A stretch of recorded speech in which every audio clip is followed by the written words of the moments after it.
শ্রী গুরুভ্যো নমঃ। হরি ওম। গণনাম ত্বা গণপতিগুম হবামহে কবিম কবীনামুপমশ্রবস্তমম জ্যেষ্ঠরাজং ব্রহ্মণাং ব্রহ্মণস্পত আন শৃण्वन्नोतिभिः सेदसादनम्। ওম মহাগণপতয়ে নমঃ। শ্রী গণপতি বন্দনার পরে আমরা তৈত্তির উপনিষদ আমরা যেটি পাঠ করছি সেখানে চলে আসব। তার 3টি বল্লীর মধ্যে আমরা প্রথম বল্লীটি পড়ছি, প্রথম শিক্ষা বল্লী সেটি পড়ছি। প্রথম শিক্ষা বল্লীর যেটি শান্তি মন্ত্র সেটি আগে আমরা পাঠ করে নিই।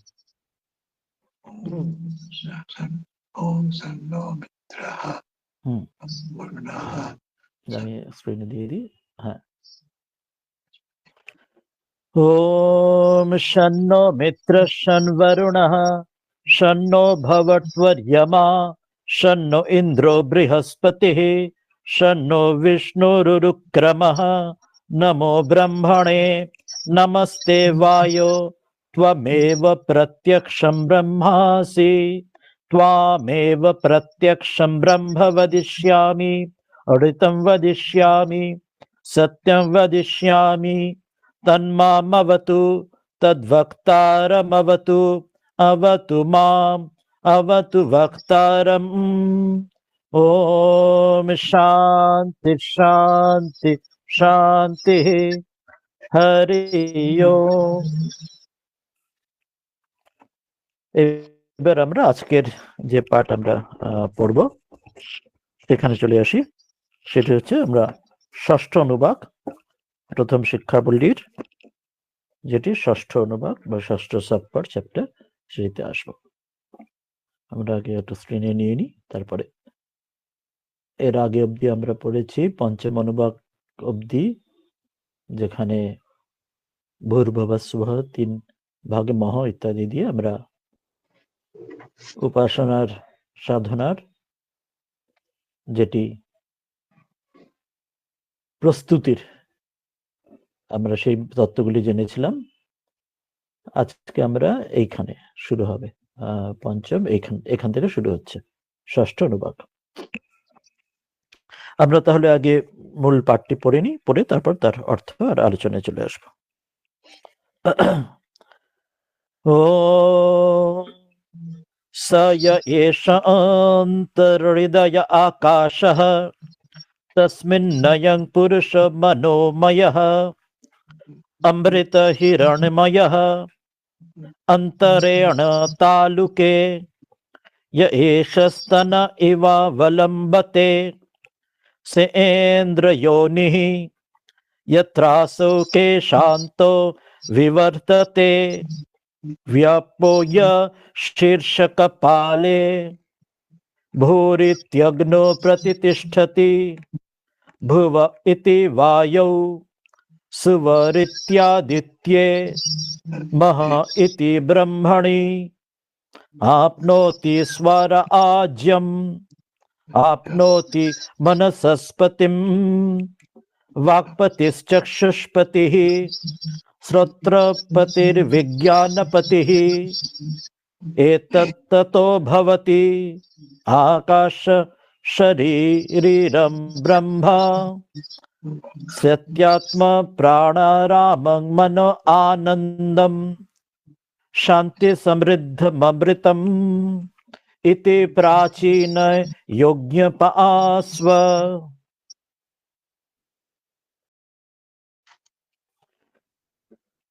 আমরা এই ষষ্ঠ অনুবাকটি এরপরে প্রথমে মূলের আমরা অর্থগুলি পড়ে নেব, তারপরে তার একটু আলোচনায় চলে আসব।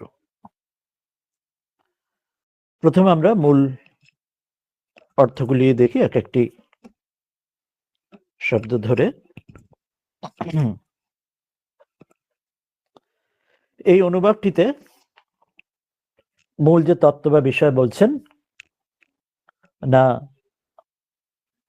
পরমেশ্বরের তত্ত্ব আলোচনায় আগের অনুবাকে যেটি ভূর্ভুবস্সুবার মাধ্যমে সেখানে এই উপাসনার প্রস্তুতির যে বিষয় বলা হয়েছিল এরপরে মূল উপাসনাতে আস্তে আস্তে প্রবেশ করছেন, এবং পরমেশ্বর কোথায় তাকে উপাসনা করা হবে, ধ্যান কোথায় করা হবে সেটি বলবেন যে এখানে এই মন্ত্রটিতে ষষ্ঠ বাক্যে যে হৃদয় আকাশে, কথামৃতে রয়েছে হৃদয় ডঙ্কা মারা জায়গা, তো সেই হৃদয় আকাশে তিনি রয়েছেন, সেখানে যাকে তিনি প্রত্যক্ষ, যিনি তাকে দেখতে পাচ্ছেন, যে মহাপুরুষ, যে সাধক, তিনি এর আগের অনুবাকে যে ভূর ভুবস্বা মহ ইত্যাদি বলা হয়েছিল, আমরা পড়েছিলাম যেগুলি, সেগুলি এক এক লোকে, ঊর্ধ্ব লোকে সেই দেবযান মার্গে গতির মাধ্যমে সেখানে সগুণ ব্রহ্মের যে উপলব্ধি এবং স্বরাট, সেখানে হিরণ্যগর্ভ সেখানে তার অনুভবের উপলব্ধির এবং তার দ্বারা প্রকৃতির ওপরে বলবেন যে তার দ্বারা তিনি তার ইন্দ্রিয় ইত্যাদির ওপরে তার তখন সংযম এবং তাতে অধিকার এসে যায়, আর তার দ্বারা তিনি বিচলিত হন না, অর্থাৎ সে যে নাচতে জানে তার বেতালে পা পড়ে না, তো সেই বোধটা, সেই অনুভূতি, সেই স্থিতিতে তিনি উপনীত হন। তো সেই বিষয়টি বলবেন এখানে, এবং সেটির মাধ্যমে পরব্রহ্মের স্বরূপ জানাবেন এবং তার উপাসনার জন্য তার বিস্তার শুরু করবেন। তাহলে প্রথমে বললেন যে সয় এষা অন্তর্হৃদয় আকাশঃ তস্মিন নয়ং পুরুষঃ মনোময়ঃ অমৃত হিরণ্ময়ঃ। এতটা একটু একটু করে এগোই। তো বলছেন প্রথমে আমরা মূলটার অনুবাদগুলো পড়ে নিই। বলছেন সহ মানে সেই যে এর আগে, অর্থাৎ সহ অর্থাৎ এর আগের যে অনুবাদকে আমরা যে পড়েছিলাম, জেনেছিলাম, সে তার কথাতে বলছেন, সে যে পরমাত্মা ব্রহ্মের কথা, যে ইহা, যিনি, এষঃ এইখানে, কোথায় না, অন্তর্হৃদয়, অন্তর্হৃদয়, হৃদয়ের মধ্যে যিনি রয়েছেন, যে আকাশ, যে আকাশ আছে, ব্যাখ্যা হবে পরে আসবে। আমরা আগের দিন কিছুটা পড়েছিলাম যে হৃদাকাশ, সেখানে কথা এসেছিল চিদাকাশ, চিত্তাকাশ, চিদাকাশ, এই কথাগুলো এসেছিল, মহাকাশ ইত্যাদি। একটা ফিজিক্যাল ফর্ম একটি আকাশ, একটি চিত্ত, আমাদের অন্তঃকরণের মধ্যে আমরা যেখানে চিন্তা করি তার যে আকাশ, এবং চিদাকাশ হচ্ছে সচ্চিত আনন্দের যে অনুভূতিটি আকাশ। তো এই কথাগুলি আগের দিন এসেছিল। তো এখানে বলছেন সে হৃদয়ের মধ্যে যে আকাশ, তসমিন, যে তার মধ্যে, অয়ম, অয়ম তিনি রয়েছেন, কিরকম না, তিনি বলছেন হিরণময়, তিনি হিরণ বরণ, মানে যেন সোনার বরণ, অর্থাৎ তিনি হচ্ছেন জ্যোতির্ময়, ফ্লুরোসেন্ট বা লুমিনাস, সেই রূপে তিনি সপ্রকাশ জ্যোতিরূপ তিনি রয়েছেন, বিশুদ্ধ প্রকাশ স্বরূপ হয়ে রয়েছেন। এবং তিনি কেমন না, তিনি অমৃত, তিনি অমৃত অর্থাৎ তিনি অবিনাশী, তার কোনো বিনাশ হয় না, তিনি মরণশীল নয়, মরণ ধর্ম নয়, তিনি অমর। এবং আর কি, তিনি মনোময়, তিনি মনোময় অর্থাৎ তিনি তার সেখানে মনোবৃত্তির দ্বারা সেখানে শুদ্ধ মন, শুদ্ধ আত্মা, আর সেই একই, অর্থাৎ শুদ্ধ মনের দ্বারা শুদ্ধ বুদ্ধি, তার দ্বারা তাকে জানা যায়, অর্থাৎ মনোবৃত্তির শুদ্ধতার চিত্ত শুদ্ধি হলে তাকে জানা যায় বলে তাকে সেই মনোময়, এই বোধে তাকে বলা হচ্ছে যে শুদ্ধ মনের দ্বারা তাকে জানা যায়। সেই যে পুরুষ, সে পুরুষ বা সে পরমেশ্বর সেখানে থাকেন। তাহলে এইটুকু বলা হলো, সয়া এস অন্তর হৃদয় আকাশ, আমার হৃদয়ের মধ্যে যে স্থান রয়েছে সেখানে এই পুরুষ, যিনি মনোময়, যিনি হিরণময়, জ্যোতির্ময় এবং অমৃত, অমর, তিনি সেখানে রয়েছেন। এর পরের অংশটা দেখি, তারপরটা বলছেন, বিস্তারে ব্যাখ্যা পরে নেব আমরা। বলছেন অন্তরেণ তা লুকে এষঃ স্তন ইব অবলম্বতে সেন্দ্র যোনিঃ यत्रासौ केशान्तः विवर्तते व्यापोह्य শীর্ষ কপালে। এতটা দেখা যাক। বলছেন অন্তরেণ তালুকে, তালুকে আমাদের যে প্যালেট আছে, আমরা যেটা, যে তালু, আমাদের মুখের মধ্যে যে তালু রয়েছে, সে দুটি, সেই তালুর মধ্যে ইহা রয়েছে, এইরকম রয়েছে, কেমন না, স্তনঃ, স্তন অর্থাৎ সে গরুর বাছুরের যে বাটের মতো, যাকে আমরা ইব, সেই রকম, অবলম্বতে সেরকম ঝুলে রয়েছেন, অর্থাৎ আমরা যেটা বিস্তারিত পরে আসবো, তা অর্থাৎ আমরা যেটাকে ইংরেজিতে উভিউলা বলি, বাংলায় যাকে আলজিভ বলা হয়, ইংরেজিতে ঘাঁটি বলা হয় একে। যে অ্যানাটমির আমরা স্ট্রাকচারে আমরা ইএনটি ডাক্তাররা বা আমরা ছবি দেখে থাকবো, জানবো যে মুখের মধ্যে যেটা আলজিভ যেখানে রয়েছে, তা সেইখানে তার মধ্যে ইয়াত্র যেখানে আসৌ, সেটার মধ্যে রয়েছেন কেমন ভাবে না, কে শান্ত, কে শান্ত মানে যে চুলের যেখানে আমাদের মাথার, এবার বলছেন সেখান থেকে অর্থাৎ তালু থেকে শুরু করে ওই যেটা আলজিভ থেকে শুরু করে সেখানে আমাদের মাথাতে, আমাদের মাথার মধ্যে আমরা যেটি জানি যেখানে আমাদের ওই চুলগুলি, যেখানে আমাদের স্মৃতি যেখানে আলাদা হয় একদম মাথার যে সেন্টারে, যেটাকে আমরা সেই ব্রহ্ম তালু বা ব্রহ্মরন্ধ্র বলি, সেই বাচ্চার জন্মের সময় আমরা যেখানটা থাকি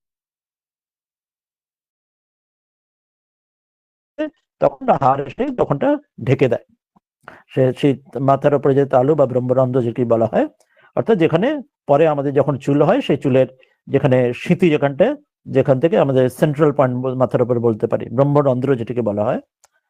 তা বিবর্তাতে সেখানে রয়েছেন শীর্ষ কপালে, শীর্ষ কপালে অর্থাৎ যে এই মাথার যে দোনো কপাল, অর্থাৎ মাথার যে আমাদের অ্যানাটমি, এখন আবার অ্যানাটমি আসবে যে মাথার মধ্যে দুটো যে ভাগটা যেখানে যেন জোড়া রয়েছে দুটো, আমার যে স্কালটা ওই যেখানে চুলগুলো যেখানে দুভাগ হচ্ছে, যেখানে সেন্ট্রাল যে মাথার পয়েন্টটা আমার ঠিক মাথার উপরে, বলছেন ভিয়া পো ইহ, সে তাকে ভেদ করে, ভেদ করে কি সেটা পরের অংশটাতে আসছে, পরের আর একটু এগিয়ে আসছে, সেটা পরেরটা পড়ি, স্ক্রিনে রয়েছে, আমরা একটুখানি পড়ে নিই তারপরে আবার আমরা দেখবো। তো কি বলছেন যে প্রথমে পুরোটি বললেন যে here in this space within the heart resides the intelligent imperishable effulgent purusha or entity, হৃদয়ের মধ্যে সেই পুরুষা সে তিনি রয়েছেন, এবং বিটুইন দ্য প্যালেটস, আমাদের যে প্যালেটস যেটা আমাদের থাকে যে তালুসের মধ্যে, that which Hanks like nipple, যেটা উভিউলা বা আলজিভ বলা হয়, ইংরেজিতে হিন্দিতে ঘাঁটি বলা হয়, তো সেটি হচ্ছে that is the birth place of Indra, Indra সেটা আমরা অর্থ আমরা সেটি পরে বিস্তারে আসবো। where the root of hair is made to part opening the skull in the center, আমার মাথাতে, আমার মাথার খুলির ওপরে যেখানে আমার চুলগুলি যেখান থেকে একদম সেন্টার থেকে চুলগুলি ভাগ হচ্ছে, যেখানটা বললাম জন্মের পরে নরম থাকে, পরে এসে যেখানে আমাদের হাড়টি ঢেকে দেয়, তো সেই ব্রহ্ম তালু বা ব্রহ্মরন্ধ্র, তো সেখান থেকে অর্থাৎ পরের লাইনগুলো পড়লে ব্যাপারটা অর্থ বোঝা যাবে কি বলতে চাইছেন তালু আর শীর্ষের সঙ্গে, সেটা পরেরটা আমরা পড়ি পুরোটা নিয়ে। বলছেন যে সেখান থেকে যে সাহাব যে ইন্দ্র যোনিহি, ইন্দ্র যোনি মানে ইন্দ্র অর্থাৎ এখানে ইন্দ্র বলতে পরমাত্মাকে বলা হচ্ছে, যোনি মানে তাকে পাওয়ার যে দ্বার বা রাস্তা যেটি, তো সেইটি অর্থাৎ শরীর যাবার সময়, আমরা গীতাতে আগে পড়েছি বা অন্যত্র জানি, সেই দেবযান এবং পিতৃযান দুটি মার্গের কথা বলা হয়। পিতৃযান মার্গ হচ্ছে যেখান থেকে আবার আমাদের কর্মের ফলে ফিরে আসা, আর দেবযান মার্গের দ্বারা ব্রহ্মলোক মহলোক ইষ্টলোকে গতি, তার মাধ্যমে সেখানে ক্রমমুক্তির মাধ্যমে মুক্তি। তো সেই বলছেন যে ওই তালুর মধ্যে যে আলজিবের মধ্যে দিয়ে আমাদের সুষম নারীর মাধ্যমে সেই জায়গায় আমাদের ওই মাথার খুলির ওপরে যে ব্রহ্মরন্ধ্র বা সেই আমার তালুর সেই স্থানটিতে, সেই পথ দিয়ে আমাদের ওই দেবযান মার্গ রয়েছে। সেটি কিভাবে না সেটি এই পরের এই অংশটিতে মন্ত্রতে বলছেন, এই ভূরি ত্যগ্নৌ প্রতিতিষ্ঠতি, স্ক্রিনে দেওয়া রয়েছে, ভুব ইতি বায়ু सुवरित्यादित्ये महिति ब्रह्मणि आपनोति स्वराज्यम आपनोति मनसस्पतिम वाक्पतिश्चक्षुष्पतिः श्रोत्रपतिर्विज्ञानपतिः एतत् तत् भवति आकाश शरीर ब्रह्म सत्यात्म प्राणारामं मन आनंदम शांति समृद्धमृतम इति प्राचीन योग्य पास्व। বলছেন যে এই যে ভুহু, আমরা মনে আছে এটা আগের আমরা যখন অনুবাদটি আগের দিন পড়েছিলাম তাতে ভূর ভুব স্বাহ এবং মহ এই চারটি বিস্তারে ব্যাখ্যা করা হয়েছিল। তো এর মধ্যে প্রথমে এক একটি করে আসছেন। প্রথমে ভূ ইতি, ভূ রীতি যে ব্যয়রীতি যেটি মন্ত্র আগের দিন বলা হয়েছিল, আলোচনা আমরা করেছিলাম, সেটির অর্থরূপ অগ্নৌ, অগ্নির মধ্যে, প্রতিতিষ্ঠতি ভূ যে রূপ যে ব্যাহৃতি বা মন্ত্রের বা ধ্বনির তার যে অর্থরূপ সেটি অগ্নির মধ্যে তার প্রতিষ্ঠিত থাকে। অর্থগুলি পরে নেব কি বলতে চাইছেন। ভুব, ভুব ইতি বায়ু, বায়ু ভুব রূপ যে ব্যাহৃতি মন্ত্র তার যে অর্থরূপ সে বায়ু দেবতা তার মধ্যে স্থিত থাকে। আর সুব ইতি আদিত্যে, স্বহত ব্যাহৃতির তার তার যে সেটি অর্থরূপ সেটি আদিত্য বা সূর্যের মধ্যে স্থিত থাকে।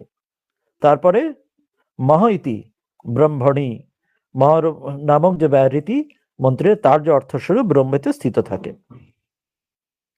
এরপরে শেষ অংশটা বলছেন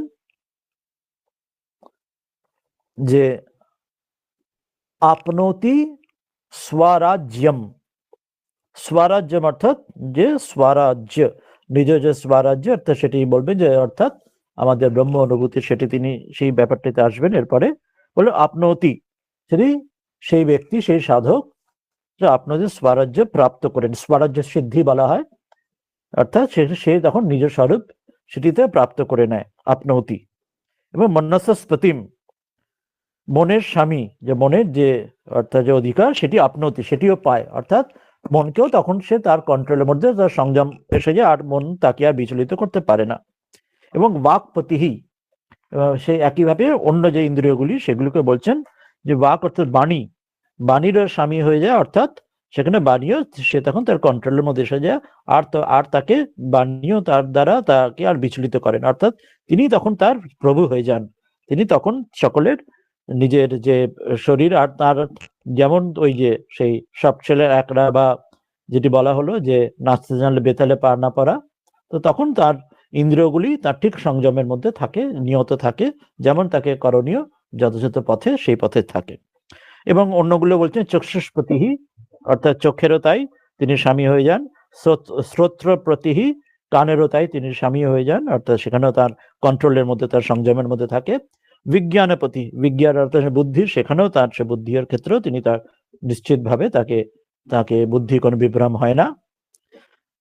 বলছেন যে এতৎ ততঃ, তথ যে পেহলে বাতায়া হয়ে যে এর আগে যে সাধনের কথা বলা হয়েছে এতৎ, এটি ফল ভবতি, অর্থাৎ এর আগে যে সাধন বলা হলো যে এরা যে ওই হৃদয় থেকে তাকে হৃদয় দর্শন করে তাকে ওই পথ দিয়ে নিয়ে যাওয়া, যেটি বললেন যে তাকে আমার মাথার মধ্যে খুলির মধ্যে দিয়ে সেই পথে দেবযার মার্গে দিয়ে উত্থান হলে সেখানে এই ফল হয় সেটি বললেন। এরপরে শেষ অংশটা আসছেন যে আকাশ শরীরম, যে আকাশের মতো শরীর যার, যে ও সেই যে ব্রহ্ম, সেই ব্রহ্ম হচ্ছে তার আকাশের মতো শরীর, এবং তিনি সত্যাত্মা, তিনি সত্তা স্বরূপ, এবং তিনি প্রাণারামম, তিনি প্রাণারাম অর্থাৎ ইন্দ্রিয় আদি সমস্ত প্রাণের তিনি বিশ্রাম দেন, অর্থাৎ সেখানে সকল কিছু এসে সেখানে তার অন্তিম সেখানে স্থান পায়, আর কোথাও তাকে বিচলিত করে না। মনে আনন্দম, মনকে আনন্দ দেওয়া সেই যে স্থিতি সেটি পান। সেই স্থিতি কেমন না, শান্তি সমৃদ্ধম, যে সম্পূর্ণ শান্তির দ্বারা সমৃদ্ধ সেই স্থিতি, এবং সেই স্থিতিটি অমৃতম, অবিনাশী স্থিতি সেটি, অর্থাৎ সে ব্রহ্ম বেদ ব্রহ্ম এব ভবতি, ব্রহ্মকে জেনে ব্রহ্মই হয়ে যাওয়া সেই স্থিতি হয়। বলছেন ইতি, এটি জেনে প্রাচীন যজ্ঞ, বলছেন হে প্রাচীন যজ্ঞ উপাসস্ব, তুমি প্রাচীন যজ্ঞ তুমি এর উপাসনা করো। প্রাচীন যজ্ঞ মানে এখানে বলা হচ্ছে যে গুরু বলছেন যে দুটি অর্থ হতে পারে, প্রাচীন যজ্ঞ মানে শিষ্যের নাম হয় প্রাচীন যজ্ঞ, এটা হতে পারে, অথবা যিনি প্রাচীন যজ্ঞ মানে প্রাচীন মানে এর আগের যে সাধনাগুলি বলা হচ্ছে প্রস্তুতি, বেদান্তে যেটি সাধনা চতুষ্টয় বলা হয় চিত্তশুদ্ধির দ্বারা, তো সেই প্রস্তুতির দ্বারা সে যোগ্য হয়ে উঠেছে এই ঈশ্বর লাভের বা ব্রহ্ম লাভের জন্য, সেই জন্য তাকে প্রাচীন যজ্ঞ বলা, সেই অর্থ নেওয়া যায় যে তিনি আগের সাধনার দ্বারা পূর্ব সাধনার দ্বারা যোগ্য হয়েছেন বলে প্রাচীন যজ্ঞ বলা হলো। আর অথবা তার নামও হচ্ছে প্রাচীন যজ্ঞ, যে শিষ্যকে বলা হচ্ছে তাও হতে পারে, তুমি তার উপাসনা করো বলে গুরু শিষ্যকে বলছেন। তাহলে এই হলো সংক্ষেপে এই অনুবাদটি। এরপর আমরা একটা আলোচনায় চলে আসবো। অনুবাদটি পড়ে নি ইংরেজিতে। বলছেন with the word bhuhu he stands in fire, in the air in the shape of bhuvaha, as suvaha in the sun, in the brahman as maha. He obtains self-effulgence, he obtains lordship over minds, he becomes the lord of speech, he becomes the lord of the eyes, he becomes the lord of the ears, the lord of knowledge. Then he becomes this Brahman whose body is space, whose nature is truth, who sports in dynamic life, prana, whose mind is bliss, and who is full of peace, and who is immortal. Thus, the descendant of the ancient yoga culture, you meditate. অর্থাৎ এই উপাসনা যে পদ্ধতিটাকে জানালেন, বলে বলছেন তুমি এইভাবে তুমি সাধনা করো, ধ্যান করো। এটা পরে এসে গেলে আমরা তাহলে এই ষষ্ঠ অনুবাকটি এবার আমরা একটু আলোচনা করি। এটা তো আগেরটা, এখান থেকে শুরু করি। তাহলে আমরা কি প্রথমে বলা হলো,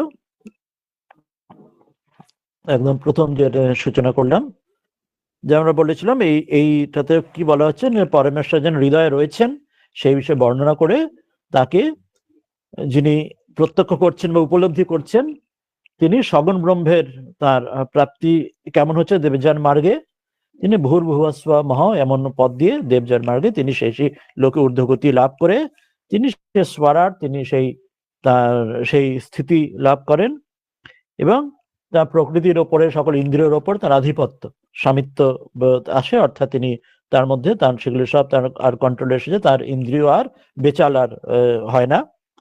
এবং সেই পরব্রহ্মের স্বরূপের কথা বলে সেই তাকে উপাসনা করার কথা এখানে মনে করিয়ে দিচ্ছেন। তাহলে এবার প্রথম থেকে যে বললেন যে ইয়েশু অন্তর্হৃদয় আকাশ, বলছেন সেই হৃদয়ের মধ্যে যিনি রয়েছেন তাকে সেখান থেকে উপাসনা করতে শুরু করতে বলছেন। আমরা কথামৃত জানি, যেটি আগে বলা হলো, যে সেই হৃদয় ডঙ্কা মারা জায়গা, সেখানে তিনি রয়েছেন।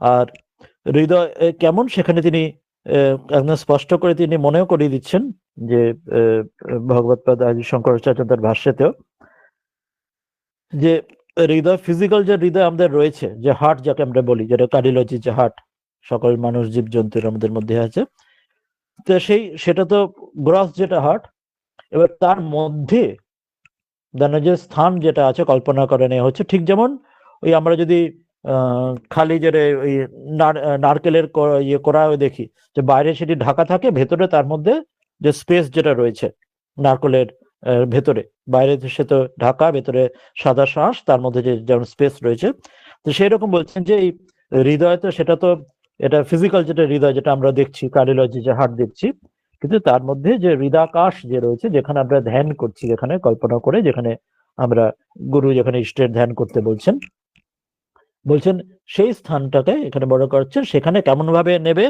ধ্যান করবে না, সেই পুরুষ এখানে রয়েছেন, তিনি অমৃত, তিনি অমর, তার কোনো ক্ষয় নেই, তার কোনো বিনাশ নেই, তিনি নিত্য শুদ্ধ বুদ্ধমুক্ত এবং তিনি হিরণময়, তিনি জ্যোতির্ময় রূপে।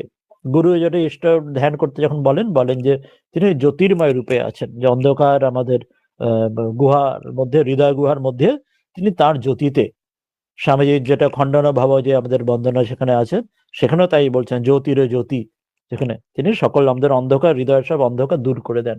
সেজন্য হিরণময় বলা হচ্ছে, তিনি সপ্রকাশ জ্যোতি, তিনি তার জ্যোতির জন্য অন্য কোনো আলো লাগে না, তিনি স্বয়ং প্রকাশ, তাই হিরণময় এখানে শব্দ বলা হচ্ছে। এবং তিনি মনোময়, মানে মনের দ্বারাই, শুদ্ধ মনের দ্বারা তাকে জানা যায়, এবং তিনি অমৃত, অমর, তার কোনো নাশ নেই। এবং তিনি পুরুষ, এখানে বলা হচ্ছে পুরুষ দুটো অর্থ বলা হয়, পুরুষ মানে এখানে ছেলে বা ওই অর্থে বলা হচ্ছে না, পুরুষ মানে বলা হচ্ছে হৃদয় রূপ যে পুর মানে হচ্ছে যে স্থান, যেমন ফোর্ট যেমন হয় যে স্থান, যেমন আমাদের জায়গার নাম বলি না আমরা, শ্রীরামপুর ইত্যাদি বিভিন্ন অঞ্চলের নাম বলা হয়, অর্থাৎ সেই স্থান, হৃদয় রূপ যে স্থানেতে, সেখানে তিনি শয়নে বা সেখানে শয়নে থাকেন, মানে সেখানে তিনি অবস্থান করেন, সেই জন্য পুরুষ তার একটি নাম। অর্থাৎ হৃদয়ের পুরেতে তিনি শয়নে, অর্থাৎ তিনি যেন সেখানে অবস্থান করছেন, সেই জন্য তার নাম পুরুষ। এটি একটা কারণ পুরুষ বলার। দ্বিতীয় কারণ বলা হচ্ছে যে এই যে ভূর ভুবা সুয়া ইত্যাদি মহ ইত্যাদি, যে চতুর্দশ ভুবনের কথা যেমন আমরা জানি, তো বলছেন এই সকল এই লোকগুলি, ভূর ভুবা সুয়া মহ, এখানে তো এই চারটে লোক এলোই, এছাড়াও যে চতুর্দশ ভুবনে সবকিছু যদি পূর্ণ যদি হয় তার দ্বারা, সেই জন্যই তিনি পুরুষ। এই সকল এগুলিতে একমাত্র তিনিই আছেন তিনি আছেন বলেই বাকি সবকিছু এই জগতের সবকিছু তার রয়েছে, সেই জন্য তার দ্বারাই তিনি এই সকল লোক সকলকে ভূর্ভুবস্বা সকল চতুর্দশ ভুবনকে তিনি পূর্ণ করে রেখেছেন বলে পূর্ণ হয়। তো সেই জন্যে তাকে পুরুষ বলা হচ্ছে। তো দুই অর্থে পুরুষ নেওয়া হলো, একটি হচ্ছে হৃদয়ের পুরেতে তিনি রয়েছেন বলে, অবস্থান বলে পুরুষ, আর এই সকল যে লোক ঊর্ধ্বলোক সকল লোককে তিনি পূর্ণ করে রয়েছেন বলে সেই জন্য পুরুষ তাকে বলা হলো। তো দুই অর্থে তাকে বলা হলো। তো বলছেন এবং তিনি মনোময় এবং তিনি হিরণময় অমৃতময় রয়েছেন, এবং সেখানে তাকে ধ্যান করবে, সেটি হচ্ছে স্থান, হৃদয় টঙ্কা মারা জায়গা, সেইখানে তার স্থান ধ্যান করবে, সেটি তাকে প্রাপ্তির মার্গ। ওই জন্য গুরুর সঙ্গে হৃদয় সেখানে ধ্যানের জন্য বলেন, সেখানে অষ্টদল রক্তপদ পদ্মের মধ্যে আমরা যেমন সাধনা করি। এরপরে যোগ শাস্ত্রের কয়েকটি বিষয় এখানে বলা হচ্ছে যে ওই হৃদয়ের মধ্যে, হৃদয় থেকে ঊর্ধ্ব দিকে, মানে অর্থাৎ আমাদের ব্রেন যেটা মাথার দিকে, যেটি আমাদের যেটা ওই মাথার খুলির দিকে, সেখানে সুষুম্না নাড়ি যোগশাস্ত্রে বলা আছে, সুষুম্না নাড়ি সেখানে যোগশাস্ত্রে বলা আছে ঊর্ধ্ব দিকে যাচ্ছেন। এটা মনে রাখতে হবে, কত হাজার হাজার বছর আগে আমরা জানি না, সেই সময়ে ঋষিরা তারা সত্যদ্রষ্টা, তারা সেইভাবে সেখানে সেটি তারা অনুভূতিতে তারা দর্শন করে সেটা বলছেন। তখন কোনো ওরকম অ্যানাটমি বা ওইরকম কোনো ভাবে যে ডিসেকশন এইভাবে করে বলা নয়। তিনি বলছেন তাদের সাধারণ উপলব্ধির দ্বারা বলছেন যে যোগশাস্ত্রের হৃদয় থেকে সুষুম্না নামে নাড়ি, সেটি আমাদের এই মাথার দিকে গেছে। সেখানে কোথা দিয়ে সেটি গেছে সেটি বলছে যে স্তনই বা অবলম্বনে, স্তন মানে অর্থাৎ আমাদের যেটা আলজিব, যেটা আমাদের তালুর মধ্যে যেটা আলজিব যাকে বলে, ইংরেজিতে উভুলা বলা হয়, ইংরেজি হিন্দিতে ঘাঁটি বলা হয়, সেই উভুলা বা আলজিবের মধ্যে দিয়ে, সে আলজিবটা কেমন দেখতে বলছেন, যেন স্তন, কিরকম স্তন মানে গরুর যেমন ছোট বাছুরের যেন বাঁট যেমন হয়, সে ছোট্ট বাছুরের ছোট্ট গরুর তার বাঁট যেমন ছোট্ট মতো হয় তার বাঁট, সেই রকম মানে ঝুলে থাকে, তো সেই রকম এটা স্তনটা, সেই জন্য এটা স্ট্রাকচার সেরকম বলা হচ্ছে স্তন ইব অবলম্বতে, তার সঙ্গে তিনি এটা কম্পেয়ার করছেন, এটা যেন ওটা দেখতে এটা, তো সেই রকম সেটি।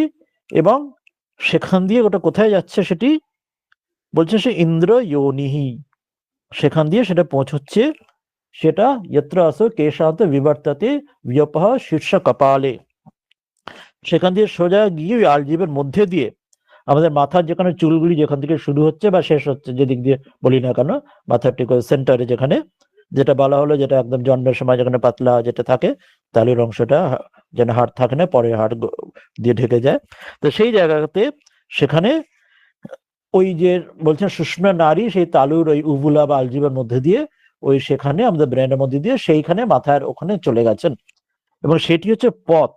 বলছেন যে সেটিকেই বলা হয় ইন্দ্র যোনি। ইন্দ্র যোনি, ইন্দ্র অর্থাৎ এখানে হিরণ্যগর্ভ, যে ব্রহ্মের সগুণ ব্রহ্মকে ইন্দ্র এখানে বলা হচ্ছে, যোনি অর্থাৎ সেই যোনি মানে সেই পথ, সেই পথ বা সেই মার্গ, তাকে পাওয়ার যে পথ, অর্থাৎ দেবযান মার্গের কথা যেটা গীতাতে আছে, দেবযান এবং পিতৃযান মার্গের কথা। তো সেই দেবযান মার্গ যেটা হয় ব্রহ্মরন্ধ্র, যেটা আমাদের এই মাথার খুলির ওখানে বলা হয় ব্রহ্মরন্ধ্র, তো সেই ব্রহ্মরন্ধ্র বা যাকে এখানে ইন্দ্রজনী এখানে বলছেন, তো সেই পথ দিয়ে ওই তালুর মধ্যে দিয়ে সুষুম্না নারী ওই পথ দিয়ে গিয়ে দেবযানের মার্গের মাধ্যমে ক্রমমুক্তির পথে সে মহলোক বা ইষ্টলোক ব্রহ্মলোকে গিয়ে সগুণ ব্রহ্মের উপলব্ধির মাধ্যমে যে সাধক সে সেখানে মুক্ত হতে পারে। তো এই পথটি বলছেন দিয়ে তারপরে বলছেন, প্রথমে তাহলে দুটো বিষয় এখানে বললেন, একটা প্রথমটাতে বললেন হৃদয়ে তাকে ধ্যান করার যে স্থান, তারপর বললেন সেখান থেকে যে পথটা যেটা যাবে হৃদয় থেকে, যে সুষুম্না নারী আমাদের তালুর আলজিবের মধ্যে দিয়ে আমাদের মাথাতে, যেখানে আমাদের চুল যেখানে শুরু হচ্ছে, যেখানটা মাথার একদম সেন্টারে যেখানটা, তো সেই অবধি গিয়ে একটা সূক্ষ্ম রন্ধ্র আছে, একটা সূক্ষ্ম মার্গ একটা আছে, যেটি সেই মার্গের মধ্যে দিয়ে এখানে জীব ঊর্ধ্বগতি, যে দেবযান মার্গে যার ঊর্ধ্বগতি হবার সে হবে, আর অন্য ক্ষেত্রে যারা ফিরে আসবে সেটি পিতৃযান মার্গ। এটা বলে তারপর বলছেন সেটা কিভাবে সেটা যাবে, এখানে ভূ বুভা এবং সুভা এবং মহ, চারটি বিষয় বলছেন। আমাদের মনে আছে আগের দিন যখন আমরা পড়েছিলাম ভূর ভুভা সুভা এবং মহ, এগুলি এসেছিল, মনে থাকবে, মনে আছে, এবং সেটা নানা ভাবে আমরা সেটা আলোচনা করেছিলাম, মনে আছে যে নানা দিক দিয়ে সেটা আলোচনা হয়েছিল। কিরকম আলোচনা হয়েছিল, সেই ভূর ভুভা সুভা এবং মহ, এগুলি চারটি যে ব্যবহৃত বা তাতে যে এই মন্ত্রগুলি মনে পড়ছে, সেখানে বলা হয়েছিল ভূ মানে একটি এই লোক, এবং ভুব হচ্ছে এরপরে অন্তরিক্ষ লোক, সুয়া মানে তার এই স্বর্গলোক, মহ মানে সেখানে গিয়ে তাখানে সেই আদিত্য লোক। এইভাবে একটা ব্যাখ্যা নেওয়া হয়েছিল, বা সেটা অন্য অর্থ নেওয়া হয়েছিল। ভুব মানে শরীর, তারপর ভুয়া মানে অন্তরিক্ষ, সুয়া মানে তার মধ্যে যে অন্তঃকরণ, এবং মহ মানে আদিত্য প্রাণ যেখানে। এইভাবে দু তিন ভাবে ব্যাখ্যা নিয়েছিল। একটা মনে পড়ছে যে ভূ মানে অগ্নি বলা হয়েছিল। অগ্নি বলতে আমরা কি বলেছিলাম, যে অগ্নি মানে বাণী, বাণীর দেবতা, মানে বাকের যে দেবতা তিনি অগ্নি। অর্থাৎ ভূর অর্থে অর্থাৎ সেই সেই ইন্দ্রিয়, বাগেন্দ্রিয়র কথা বলা হলো। ভূবতে বলা হয়েছিল বায়ু, বায়ু মানে স্পর্শ ইন্দ্রিয়ের কথা বলা হলো। এবং সুয়ার মাধ্যমে আদিত্য, আদিত্য হচ্ছে চক্ষুর দেবতা, সেখানে চক্ষুর ইন্দ্রিয়র কথা বলা হলো। এবং মহৎ দ্বারা মনের দেবতা হচ্ছেন চন্দ্রমা, চন্দ্রমার কথা বলা হয়েছিল এর আগের দিনের ক্লাসে। অর্থাৎ এই এই এক একটা এরকম স্ট্রাকচার বলা হয়েছিল। আর একটা স্ট্রাকচার বলা হয়েছিল মনে আছে, ঋক সাম যজুর, যে ভূর মানে ঋক বেদ, আর তারপরে ভুবা ইত্যাদি সামবেদ, এবং সুব ইত্যাদি যজুর্বেদ, এবং মহ দ্বারা ব্রহ্ম বলা হয়েছিল। আরেকভাবে ভাগ করা হয়েছিল, সেটা পড়ে আছে যে আমরা ভূর মানে প্রাণ বলা হয়েছিল, যে পঞ্চপ্রাণের মধ্যে। ভুবা মানে অপান বলা হয়েছিল, সুবা মানে জ্ঞান বলা হয়েছিল, এবং মহ মানে অন্ন বলা হয়েছিল। তো এই নানাভাবে যে আমরা ভূরুবা সুবা আর মহ ব্যাখ্যা করেছিলাম, তার মধ্যে একটা ব্যাখ্যা এখানে নিচ্ছেন আজকে, যেটা ভুবা ভুবা ইতি অগ্ন প্রতিষ্ঠতি, এটা যখন বলছেন, কোন ব্যাখ্যাটা নিচ্ছেন না, বলছেন যে ভূত দ্বারা অগ্নি, অগ্নি প্রতিষ্ঠতি।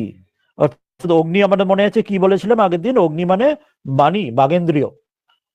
আমরা এমনি কথা বলি সে মুখের অগ্নি ঝরা বাণী যেমন বলি, বাগেন্দ্রীয় দেবতা হচ্ছেন অগ্নি, অর্থাৎ তার যে দেবতা অভিমানী দেবতা। সেখানে ভূর মানে সেখানে সে অগ্নি দেবতা, তার যে প্রতিষ্ঠিত, যে তার সেই পথের মধ্য দিয়ে। ভুব হচ্ছেন বায়ু, বায়ু মানে সে স্পর্শেন্দ্রিয় দেবতা, আমরা পড়লাম আগের দিন। এবং সুবা ইত্যাদি আদিত্য, আদিত্য সে বলা হলো যে চক্ষের দেবতা আদিত্য সূর্য। এবং মহিতি ব্রহ্মণী, মহ মানে সেখানে ব্রহ্ম। অর্থাৎ এখানে কি বোঝানো হচ্ছে তাহলে, আমরা ওই গীতা তো যদি দেবযান মার্গের পিতৃজন মার্গ যেখানে গীতাতে বলা আছে সেখানে দেখব যে বলা হচ্ছে যে এক সেই অগ্নি জাতীয় সেখানে যেন সেখানে একজন আসেন। সেখানে আমাদের গীতার অষ্টম অধ্যায়ের 24 নম্বর শ্লোক থেকে সেখানে বলছেন যে প্রথম যখন জীব যখন ব্রহ্মলোকে যায়, ব্রহ্মবেত্তা সগুণ ব্রহ্মবিদ, তখন দেবযান মার্গে যাওয়ার জন্য প্রথম সে জ্যোতির্ময় অগ্নির অভিমানী দেবতা তাকে এসে তার অধিকারে তিনি তাকে নিয়ে যান। এইভাবে ধাপে ধাপে গিয়ে পরে বায়ুর অভিমানী দেবতা সেখানে গিয়ে তারপর সর্বোচ্চ সেখান থেকে পৌঁছে দেন। অর্থাৎ এখানে বলছেন এই ভূর ভুবা সুবা এবং মহর মাধ্যমে যে ব্রহ্ম লোকে পৌঁছানোর জন্য এটা পাত, এই রাস্তা।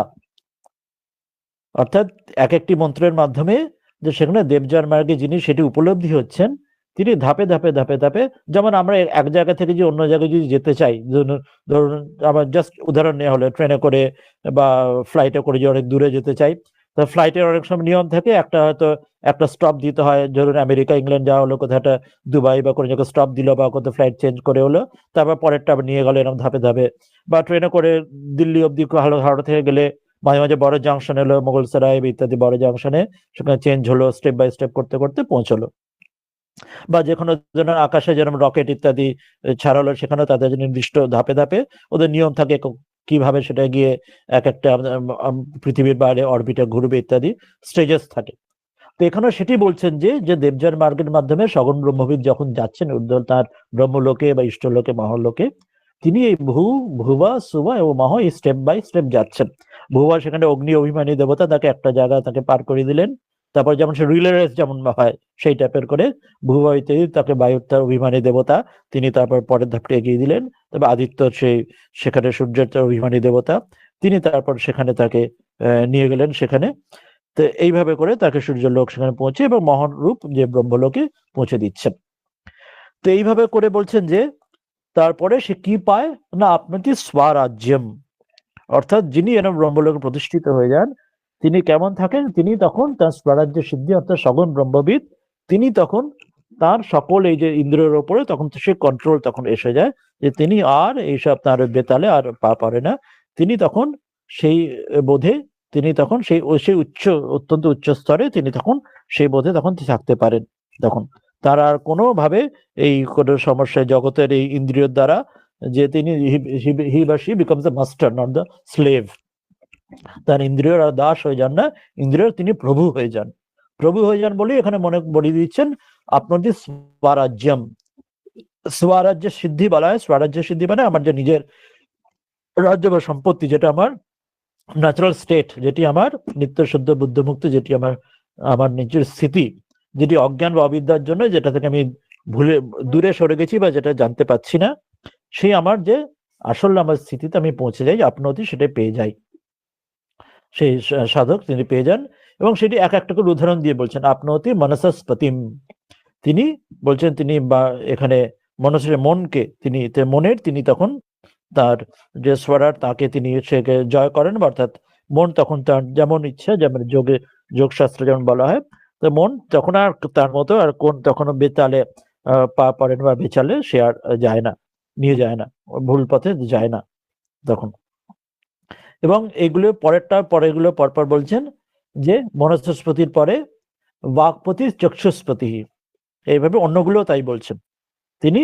এইভাবে বাকেরও তার যে বাগেন্দ্রিয় সেখানেও তিনি তাকে তার কন্ট্রোলে থেকে যায়, সেখানেও তার আর কোন রকম তার কোনো সেখানে তিনি যা কথা বলেন বা যা কিছু বলেন সেটিও তার যেন কন্ট্রোলের মধ্যে, তিনি বেচালে তার যেন পা পড়ে না। এবং এক একটি করে সবগুলি বলছেন চক্ষুষ্পতি, তিনিও সেখানে চক্ষুর ইন্দ্রিয় তারও তিনি প্রভু হয়ে যান, অর্থাৎ সেখানে তিনি যেমন যে তার শুদ্ধ পবিত্র দৃষ্টি সেটি তার যেমন সেই স্বামী খণ্ডন ভবতে আছে বিক্ষণে মোহ যায়, অর্থাৎ তার যে চক্ষু যেখানেই যে চক্ষু সেই পারে, এবং তার সেখানে তার সঙ্গে যখন এই ভক্ত বা যে তার শরণাগত, সে তারও সেটা মোহ দূর হয়ে যায় যখন তিনি সেই স্বয়ং যখন সেটির তিনি প্রভু হয়ে যান, চক্ষুষ্পতি যখন তিনি হয়ে যান। এবং এইভাবে অন্যটা বলছেন শ্রোত্র প্রতি, তিনি শ্রোত্র অর্থাৎ আমরা কর্ণেন্দ্রিয় তারও তিনি প্রভু হয়ে যান। এবং বিজ্ঞানের প্রতি তার বুদ্ধিও তখন সঠিক পথে যায়, বুদ্ধি আর কোনো বেচালে আর যায় না, বুদ্ধির আর কোনো ভুল, গীতা যেমন আছে যে বিনষ্ট হয়ে যায় যে বিষয় ইন্দ্রিয় সংযোগের জন্য তার তাকে বুদ্ধির ভ্রংশ বিনষ্ট হয়, কিন্তু এনার আর সেটি আর হয় না, তিনি বুদ্ধিরও তখন তিনি প্রভু হয়ে যান, বুদ্ধি আর ভুল পথে নিয়ে যায় না। অর্থাৎ এবার সর্বাত্মক এতৎ তত ভবতি, তিনি সর্বাত্মক ভাবে তিনি সকল যে ইন্দ্রিয়গুলির তিনি তখন প্রভু হয়ে তখন সকল তাকে ঠিক ভাবে তিনি তার জীবনযাপন, তার তার যে সম্পূর্ণ তার পুরো উপস্থিতি তার জগতে, সেটি জগতের জন্য একটি পবিত্র আশীর্বাদ স্বরূপ হয়ে যায়। জগতে তার থাকা উপস্থিতি যতদিন তার শরীর থাকে সমগ্র জগতের জন্য আশীর্বাদ স্বরূপ হয় তার জীবনটি। বলছেন আকাশের শরীরম ব্রহ্ম, বলছেন যে আকাশই এর শরীর, অথবা বা দুইভাবে বলা যায়, অথবা আকাশের মধ্যে সূক্ষ্ম এর শরীর। বলছেন আকাশ শরীরকে তিনি প্রাপ্ত হন, বলছেন আকাশ শরীরম ব্রহ্ম, যে আরো বেশি প্রাপ্ত হয় কিরকম না, আকাশ যে শরীর সেই আকাশই তার শরীর হয়, এই অর্থে বলা, একটা অর্থ নেওয়া হয়, অর্থাৎ বা আকাশের মতো সূক্ষ্ম যার শরীর, যে দিগম্বর শব্দ যেমন শিবের ক্ষেত্রে যে বলা হয়, দিগম্বর মানে কি, দিগম্বর একটা শব্দ আমরা সাধারণ বুঝি মানে দিগম্বরের নেকেড যেটি, কিন্তু আমরা দিক যার অম্বর, অর্থাৎ দিকগুলি অর্থাৎ সমগ্র দিক, অর্থাৎ সমগ্র দিক মানে সমগ্র আকাশ মানে 14 দিক, যে 4 দিক, সেটি হচ্ছে তার শরীর, যে আর তার কোনো তার ঢাকার আর কিছু যাবে না, সমগ্র জগৎটাই তার সঙ্গে একাত্ম হয়ে যাচ্ছেন, সমগ্র আকাশই সমগ্র জগৎই তার, তিনি আর এই তার ক্ষুদ্র যে আমাদের যে পঞ্চভৌতিক শরীর তার মধ্যে বদ্ধ থাকছেন না, সমগ্র জগৎই যেন তার সঙ্গে একীভূত হয়ে যাচ্ছেন, তার ভাব যেটি, সেই অর্থে একটা আকাশই তার শরীর বলা হয়। আর অন্যভাবে বলা হয় আকাশের মধ্যে সূক্ষ্ম তার শরীর, এটাও একটা অন্য অর্থ নেওয়া যেতে পারে।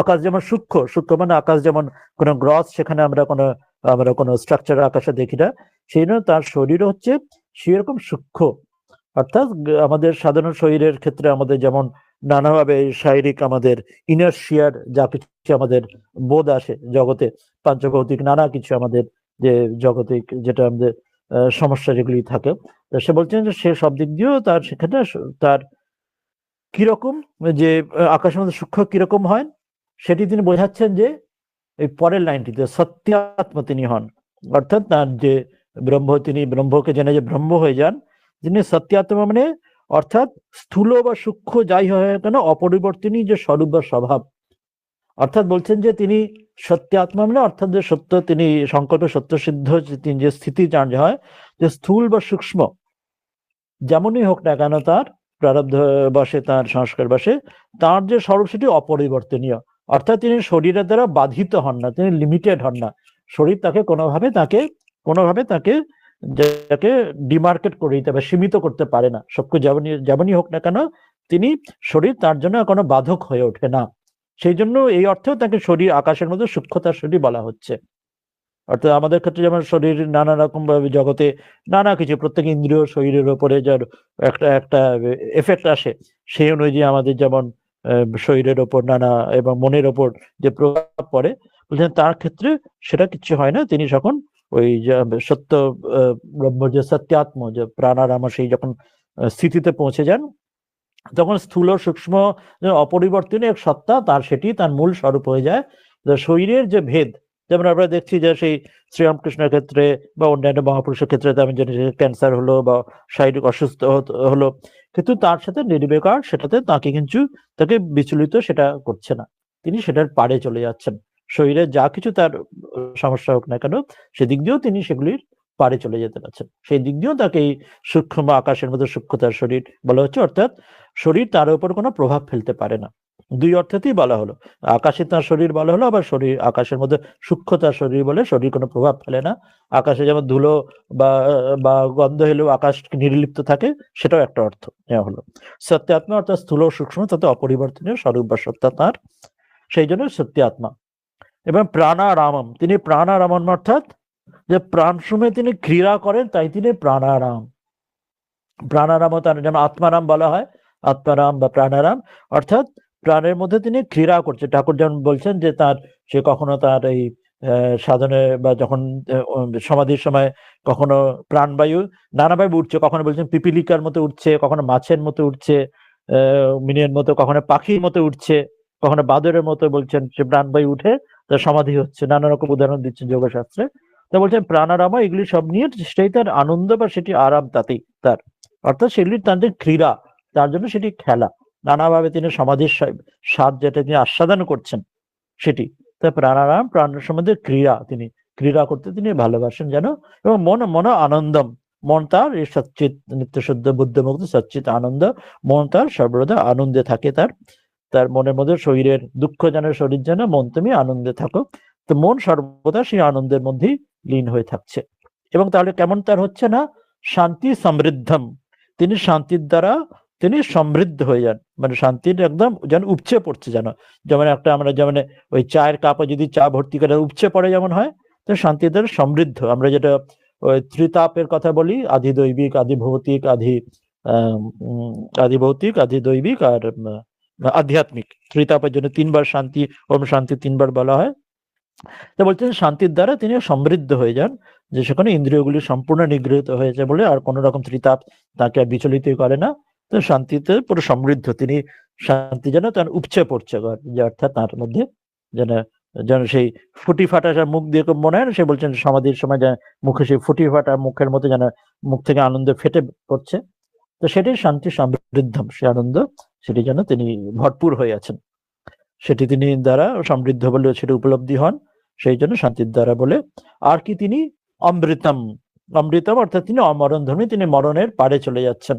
তিনি ব্রহ্ম বেদ ব্রহ্ম এব ভবতি, তিনি এই শরীর মরণশীল, কিন্তু তিনি জানছেন যে আমি আর শরীর নেই, আমি সে নিত্য শুদ্ধ বুদ্ধমুক্ত সে আত্মা বলে, তিনিও তখন ব্রহ্ম যে অমর বা ব্রহ্ম যে অমৃত অবিনাশী, তিনিও তাকে জেনে তিনিও স্বয়ং তাই হয়ে যাচ্ছেন, তিনি তার সঙ্গে এক হয়ে যাচ্ছেন, ব্রহ্মস্বরূপ হয়ে যাচ্ছেন বলে তিনিও অমরণ ধর্মী অমৃত হয়ে যাচ্ছেন। এরপর সেটাকে বলছেন যে তাকে সাধককে বলছেন, গুরু বলছেন যে ইতি প্রাচীন যজ্ঞ পাশস্ব, বলছেন যে এই বিষয়ে এতগুলি বললেন, তার যে এই যেগুলো উদাহরণ দিলেন এবং পুরো ব্যাখ্যা করলেন, হৃদয়ের মধ্যে তিনি রয়েছেন ব্রহ্ম, এবং তাকে ওই পথে তাকে নিয়ে গিয়ে যেতে হবে, যেটা ওই তালুর মধ্যে দিয়ে আলজীবের মধ্যে দিয়ে তাকে ওই ব্রহ্মরন্ধ্র দেবযান মার্গে নিয়ে যেতে হবে, এবং ভূর্ভুব শুভ মহ ইত্যাদি ওই মার্গে ধীরে ধীরে নিয়ে গেলে তিনি সকলের সারাট বা তিনি সকলের সম্রাট যেন হয়ে যাবেন, সকল ইন্দ্রিয়ের উপর আধিপত্য লাভ করবেন, এবং তিনি স্বয়ং আনন্দ প্রাণারাম অমৃত শান্তি সমৃদ্ধ যুক্ত হয়ে উঠবেন।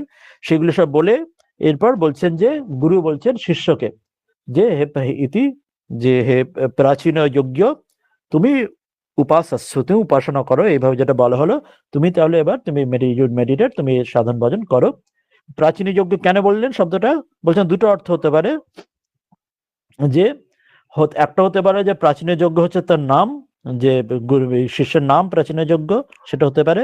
অথবা হতে পারে যে প্রাচীন যজ্ঞ মানে যে তিনি যে এই পূর্ববক্ত, এই যে যার কথা বলা হলো, যে যে আগে থেকে যার এর আগের আগে যে অনুবাদগুলো আমরা পড়েছি, শুরু থেকে যে কটা অনুবাদ পড়লাম, আজকে যেটা ষষ্ঠ পড়লাম, এর আগে 5টা যে অনুবাদ পড়েছি, সেখানে ধাপে ধাপে যে স্টেজ বাই স্টেপ দেখানো হয়েছে প্রস্তুতি, সাধনার জন্য যে প্রস্তুতি দেখানো হয়েছে, তো সেটাই প্রাচীন যজ্ঞ, অর্থাৎ প্রাচীন অর্থাৎ এর আগে আগে যে সাধনা যেগুলো বলা হয়েছে 5টা অনুবাকে, তো সেগুলির দ্বারা তুমি যে যোগ্য হয়েছো স্টেজেস বাই স্টেজেস, চিত্ত চিত্ত শুদ্ধির নামে যেগুলি তুমি জেনেছো করেছো, নিত্য নৈমিত্তিক কর্ম যেমন যা গুরু বলছেন করে করে যে এখন তৈরি হয়েছে, এরপর তুমি এখন ধ্যানে বসো, উপাসনা করো, করে এই যেটি এখন বলা হলো এই প্রক্রিয়া তুমি সাধন করে তাকে তুমি লাভ করো। অর্থাৎ তুমি এবার কাজে নেমে যাও, অতক্ষণ থিওরি অনেক হলে এবার তুমি প্র্যাকটিস শুরু করো, এটি তিনি এখানে বললেন। তাহলে এটিতে আমরা খুব সংক্ষেপে এই ষষ্ঠ অনুবাদটি পড়া হলো। আমরা একটু এখন 15 মিনিট মতো বা একটুখানি আছে, যদি একটু কোনো আলোচনা বিশেষের কিছু থাকে তাহলে একটু কথাবার্তা আমরা একটু কিছু শুনে নিতে পারি, যদি কেউ কিছু জানাতে চান যে বিষয়গুলি পড়া হলো।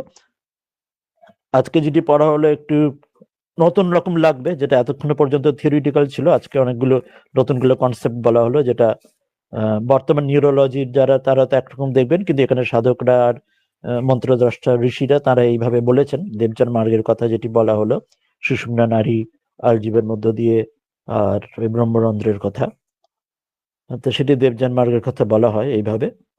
আর পিতৃযান মার্গের ক্ষেত্রে অন্যান্য ক্ষেত্রে বলা হয় যে অন্যান্য বিভিন্ন পথের দ্বার মধ্যে দিয়ে আমাদের প্রাণবায়ু ত্যাগ হয়, সেটি অন্যান্য পথের ক্ষেত্রে বলা হয়, সেখানে আবার তারা ফিরে ফিরে আসে। আর দেবযান মার্গে ব্রহ্মরন্ধ্রের এটি ঊর্ধ্বগামী মার্গ, সেটি এখানে বলা হলো। তাহলে এটা মনে রাখতে হবে, এটা হচ্ছে ক্রমমুক্তির মার্গ বলা হলো, যে ক্রমমুক্তির মার্গ দেবযান মার্গের মাধ্যমে। আর যিনি জীবন মুক্ত এখানেই হচ্ছেন, তার জন্য কিন্তু কোথাও যাওয়ার নেই, সেটি আর একটা পথ। জীবন মুক্ত হলে তখন এখানে যে গতি রয়েছে, যে স্টেপ বাই স্টেপ তিনি এই তালুর মধ্যে দিয়ে ব্রহ্মরন্ধ্র দিয়ে দেবযান মার্গে গেলেন, দিয়ে ঊর্ধ্বলোকে গেলে মহলোকে যাবেন, অর্থাৎ ইষ্টলোক বা ব্রহ্মলোকে যাবেন, সেখান থেকে তিনি সম্পূর্ণ মুক্ত হবেন, সেটা ক্রমমুক্তির মার্গ বলা হলো। আর যেটি জীবন মুক্তি এই জন্মেই যেটি হচ্ছে, সেটা কিন্তু নির্গুণ ব্রহ্মের যেটি, সেখান থেকে তার কোথাও যাওয়ার নেই, সেখানে এখানে বর্তমানেই এখানে থেকেই তার উপলব্ধি হচ্ছে। এই দুটোর মধ্যে একটু পার্থক্য আছে, এখানে সগুণ ব্রহ্মের প্রাপ্তির মার্গটি এখানে বলা হলো, আজকে যেটি আমরা পড়লাম সেটি, এটা হচ্ছে পার্থক্য। জীবন মুক্তি একটা মার্গ হলো আর পথ হলো, আর একটা হচ্ছে ক্রমমুক্তি, এটা অপর একটি। আর বিদেহ মুক্তি আরেকটি যেটি বলা হয়, যে যখন শরীর ত্যাগের সময় যখন আমাদের সেই উপলব্ধি, সেটিকে বিদেহ মুক্তি বলা হয়। আর বা সেই সময় বা জীবন মুক্ত যখন তার শরীর যখন যাচ্ছে, তখন বিদেহ মুক্তি বলা হয়। আর অপর যেগুলি হয় সেটা পিতৃযান মার্গ, সেটি হচ্ছে তার নিজ নিজ কর্ম অনুযায়ী তিনি আবার পিতৃলোকে গিয়ে আবার সেই কর্মের ভোগের পরে আবার পৃথিবীতে আবার চলে আসা, আবার কর্ম করা। আর আরো একটি যেটি আছে, সেটা অনেক যোগীদের ক্ষেত্রে, গীতাতে যেটি আছে বিশেষ যোগীদের ক্ষেত্রে, তারা আবার যোগী নাম শ্রীমতাং গেহে, তারা একটুখানি কাজ বাকি রইলে, যেমন জড় ভরতের উপাখ্যান আছে, তারা আবার পৃথিবীতে আবার আসছেন ওই শেষ অল্প একটু কাজের জন্য। তো এগুলি নানা রকম ভাগ দেওয়া আছে, যে সাধনের ফলস্বরূপে যে কোন মার্গে কার জীবন মুক্তি বা ক্রমমুক্তি কি হবে। আজকেরটা যেটা ক্রমমুক্তির মার্গে সগুণ ব্রহ্মের দেবযান মার্গের মার্গটি আজকে পড়া বললেন এখানে, তালুর মধ্যে দিয়ে সুষুম্না নারী ব্রহ্মানন্দের মধ্যে দিয়ে যাওয়া। হ্যাঁ, এই বিষয়ে কারোর কিছু যদি আলোচনা একটু করতে চান, একটুখানি সময় আছে, মিনিট 10 বলতে পারেন।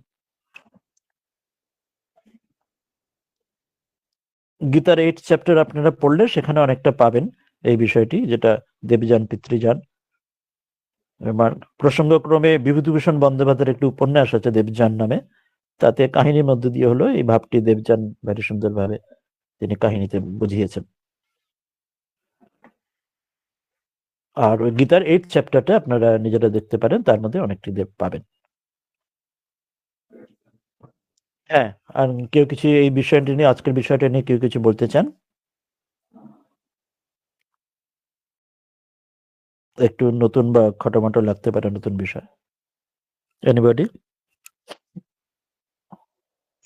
মহারাজ একবার এটা মানে শুনে নি রেকর্ডিংটা, তারপরে যদি কিছু আবার হ্যাঁ, হ্যাঁ, আজকে এটা একটু বললাম, একটু তো নতুন লাগবে। আর এই বিষয়টা তো বললাম, এটা আমাদের মডার্ন যেটা ফিজিওলজি বা নিউরোলজি, সেখানে তো এই বিষয়ের ওইরকম আমাদের যারা নেই, এটা মন্ত্রদর্শ ঋষিরা, তারা এই সুষুম্না নারীর কথা যোগে শাস্ত্রে বলা আছে, সেটি তারা এটি বলছেন।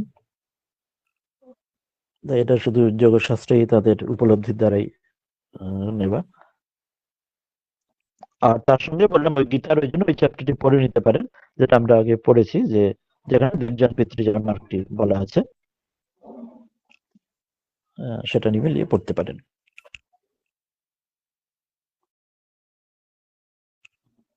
তবে তারপর 2-3 বার পড়লে এটা একটু, তারপর একটু হয়তো সহজ হবে। যে একটু তো বললাম বিষয়টা একটু কঠিন, মানে একদমই অন্য ধরনের একটা কনসেপ্ট এখানে আসছে, যেটা আমরা সাধারণত জাগতিক আমরা পড়ি না, ভাবি না। এর আগে অব্দি তো প্রিপারেশন ছিল, আজকে থেকে অনেকটা সাধনার বিষয়টা ডাইরেক্ট এলেন। কিন্তু এখানে বললাম সাধনার ক্ষেত্রে মূল যেটা থাকবে সেটা তো গুরু নির্দিষ্ট, যে গুরু যাকে দিয়েছেন সাধনা সেটাই থাকবে। এখানে যেটা বললেন হৃদয়ের মধ্যে তাকে অধিষ্ঠান রয়েছেন, তিনি জ্যোতির্ময় রূপে তাকে, সেটা যেমন গুরুর প্রত্যেকে যেমন বলে থাকেন যে হৃদয় আছেন। তো সেটা প্রক্রিয়াটা তো আমরা যেমন যেমন আমাদের সকলকে গুরু যেমন দিয়েছেন সেইভাবে সাধনা করা হয়। এখানে তার সেই বিষয়টা আর একটু গভীরে বললেন।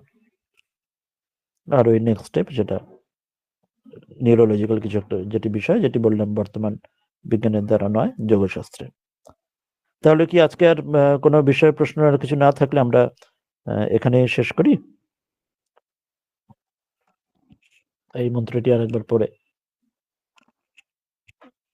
যে শান্তি মন্ত্রটি পড়ে শেষ করি। হ্যাঁ, মহারাজ, হ্যাঁ, বলুন এই যে বলুন। তস্মিন নয়ং পুরুষ মনোময়, এটা কি আমাদের যে মনোময় কোষ আছে, বিজ্ঞানময় কোষ আছে, তার সঙ্গে কোনো রিলেশন আছে এগুলো? এখানে কোষের দিক দিয়ে যখন ব্যাখ্যা হয় তখন ওটা বলা হয় কোষটা তো সেটা একটা লেভেল অব্দি, অর্থাৎ মনের দিক দিয়ে থাকে দর্শন বা থাকে উপলব্ধি। এখানে মনোময় হিসেবে যখন আমাদের অশুদ্ধ মনের জায়গাটা আসছে না, শুধুমাত্র মনোময় কোষ যখন বলি, সেটা দুটো অ্যাসপেক্টে নিতে পারি, অর্থাৎ অশুদ্ধ মনের ক্ষেত্রে মনোময় কোষ হবে, শুদ্ধ ক্ষেত্রেও হবে। কিন্তু এখানে যখন ব্রহ্মকে যখন মনোময় বলা হচ্ছে, সেখানে হচ্ছে ঠাকুর যেটা বলছেন যে তখন শুদ্ধ মন, শুদ্ধ আত্মা, শুদ্ধ বুদ্ধি এক। অর্থাৎ এখানে যখন মনোময় বলছেন তখন সেই অশুদ্ধ মনের কথা বলছেন না। এখানে তাকে পুরুষ তিনি মনোময়, অর্থাৎ তিনি সেই শুদ্ধ মনের যেটি, সেই জায়গা তাকে বলছেন, তবেই তাকে ব্রহ্মের সঙ্গে তাকে ইকুয়েট করছেন। ফলে সাধারণ মনোময় তো ঠিকই আছে, কিন্তু সেখানে অশুদ্ধ হতে পারে অন্য ক্ষেত্রে, কারো যারা উপলব্ধিবান নয়, কিন্তু এখানে শুদ্ধতার সঙ্গেই জোর দিচ্ছেন, এটাই এই অংশটা। হ্যাঁ, তাহলে আমরা এটা দিয়ে শেষ করি, প্রণাম মন্ত্রটি আরেকবার পড়ে এটাতে শেষ করি। তারপর পরে রেকর্ডিং থাকলে পড়ে পরের দিন আবার, পরের দিনে এটারই একটা অংশ থাকবে নেক্সট অনুবাদটাতে, যেটি এই বিষয়টি সম্বন্ধে তিনি আরো বিস্তার করবেন। কয়েকটি বিষয় তার মধ্যে অংশ হবে এই সপ্তম অনুবাদে। তারপরের দিন সেই বিষয়টা এখন আসবে এটার সঙ্গে কানেক্টেড, তো তখন তাহলে এটা পড়ে আর একবার সেটি আমাদের নেওয়া যেতেই পারবে নেক্সট দিনে। আজকে তাহলে আমরা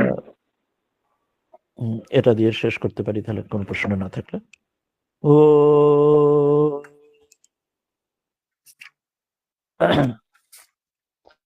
शन्नो मित्र शन्वरुणः शन्नो भवत्वर्यमा शन्नो इन्द्रो बृहस्पतिः शन्नो विष्णुरुक्रमः नमो ब्रह्मणे नमस्ते वायो त्वमेव प्रत्यक्षं ब्रह्मासि त्वामेव प्रत्यक्षं ब्रह्म वदिष्यामि ऋतं वदिष्यामि सत्यं वदिष्यामि तन्मामवतु तद्वक्तारमवतु अवतु माम् अवतु वक्तारम्। ओम शांति शांति शांतिः। हरि ओम तत्सत्। श्री रामकृष्णार्पणमस्तु।